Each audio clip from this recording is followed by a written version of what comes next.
So, I'd like to say hi to everybody. This is one of my favorite pieces written by Denis Leary called Are You Man Enough? This came out back in the 90s.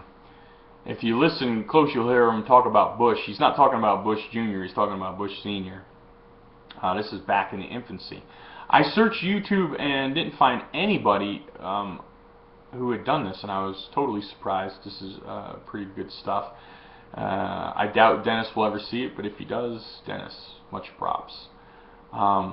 This is good old school Denis. This is angry Denis. This is when Denis was doing commercials on MTV about Cindy Crawford. CTV, man. Anyways, I hope you guys enjoy. And without further ado, Are You Man Enough? By Dr. Denis Leary. Here's a cold hard fact that you must now chew and swallow. If you are reading this, you are not macho. Period. Case closed. Real men don't read anything other than Guns and Ammo, Sports Illustrated, or Shaved Beaver.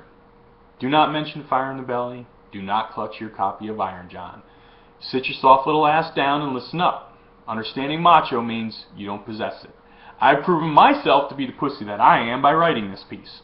I'm wearing a powder blue cotton print shirt and peach panties as I type. Sick. Ernest Hemingway, you say? Wrong. Ernest lived a very macho life and wrote some very macho stories, but Ernest threw it all away by blowing his head off with a shotgun. Very unmacho. Real men don't commit suicide. Real men know just how much life sucks. Real men grit their teeth, take it bill after bill, war after war, tumor after tumor. You don't greet death, you punch him in the throat repeatedly as he drags you away. I think John Wayne said it best when he said, fuck death and the lung cancer he rode in on. Macho is a very slippery thing. You don't read about it. You don't write about it. You don't even know the correct spelling of the word.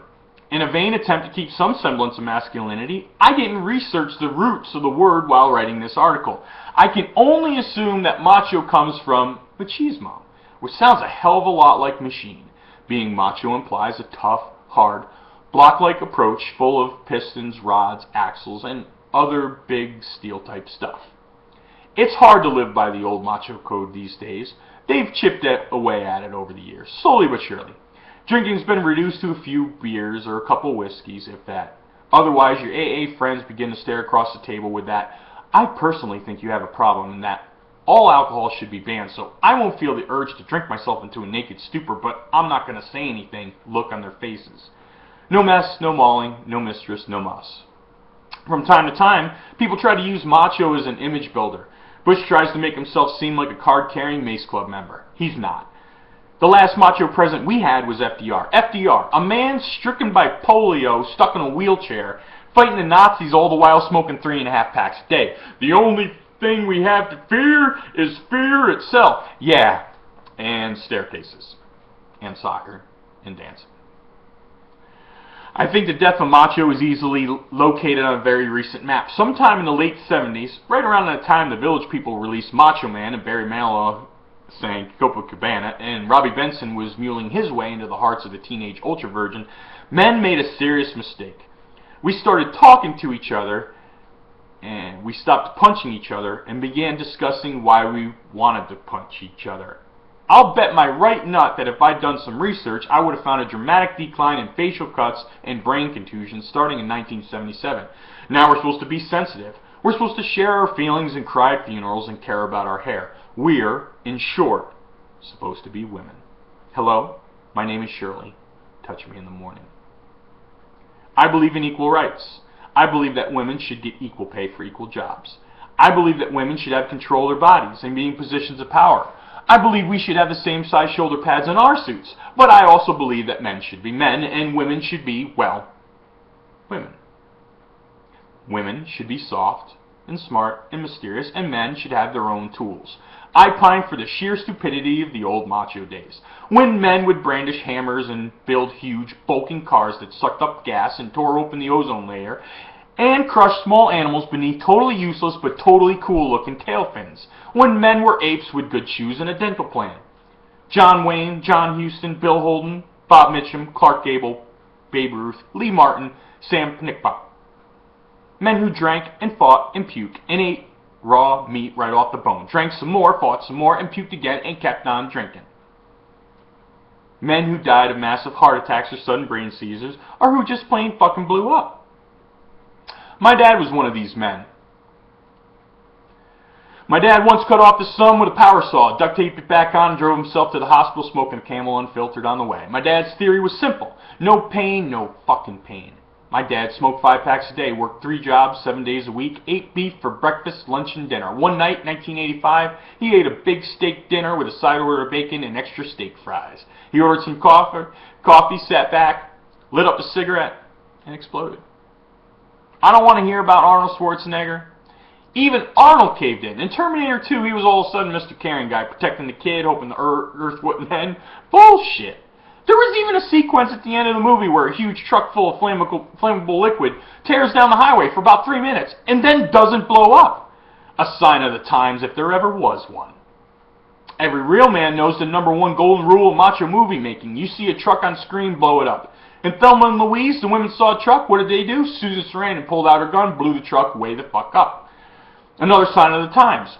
Arnold's tromping around praying for the Earth to save itself, and Miss Davis and Miss Sarandon are drinking, shooting, and screwing their way all over the Macho West. Citizen Kane? A masterpiece. Every real man knows it would have been better if a huge Mack truck with the word Rosebud embezzled on the trailer drove through the front gate of the mansion and then kapow! Another movie matter I'd like to get off my girly little chest: asses. Part of this new male code has men bearing their butts on screen the way women used to. Mel Gibson, Kevin Costner, Michael Douglas, and of course, Arnold. Hey, if I want to see Kevin Costner's ass, I would have married him. You never saw Bob Mitchum's ass. I'm in a macho movie called Gunman, and I can guarantee you will never see my ass on any screen. But if you do, it will not be shaved. It'll be hairy, hoary, and very, very white. Our macho movie idols have changed forever. No matter what, they end up bearing all. Listen to the names. Mel, Kevin, Michael, Arnold. In the old days, movie stars had real names. John, Bill, Duke, Buck, Chip, Rip, Chuck. Kevin sounds like your skinny Irish cousin with the big Coke bottle glasses and a heat rash. Mel, the guy in aisle 5 at Woolworths. Excuse me, Mel, where are the light bulbs? It's getting very bad, boys. We don't blow trucks up anymore. Hell, we don't even drive trucks anymore. Well, we drive simple little Japanese cars with airbags. In the old days, we used to rip the seatbelts out and fly through the windshield ready for action.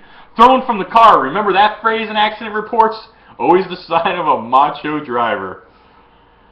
We seem to be a little bit more sorry, a little bit more plump, a little more ladylike around the edges. If you really want to reclaim your macho self, if you really want to be a macho man, stop reading this article. If you're still reading, you probably need a little more help. Forget Robert Bly or Fire in Your Prostate. Don't go on a male bonding self-discovery weekend, which is just another term for circle jerk as far as I'm concerned. Here, instead, is a guide. Balls, aka cojones. You should have several, preferably brass or steel, extra large. Crime, never, ever. Over anything. Not death in the family, not a bolt in the chest. You may tear up ever so slightly in one eye only when watching a favorite sports legend retire. You may tear up in both eyes only when kicked accidentally or on purpose in the cojones. Kissing, see sports. Hugging, see sports. Sports! Once all men within reach are dressed in a team uniform, it is perfectly acceptable to kiss and hug and grab each other's ass. This is probably because all men are latent homosexuals and prefer male company to female company. But if some guy points out this fact to you, punch him directly in the throat. Optional retorts: prefer this, or fuck you, or shut the fuck up. Health. Never go to the hospital or visit a doctor. If you have a stroke, keep drinking and act like you prefer to use only one side of your body. If you cut off a limb while using a power tool, so what?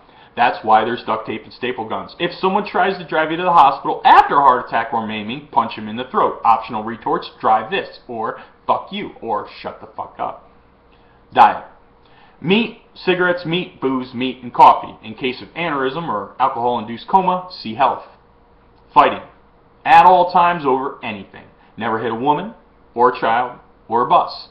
Never hit a priest until he takes off his collar. If it's a pope, wait until he removes the large hat.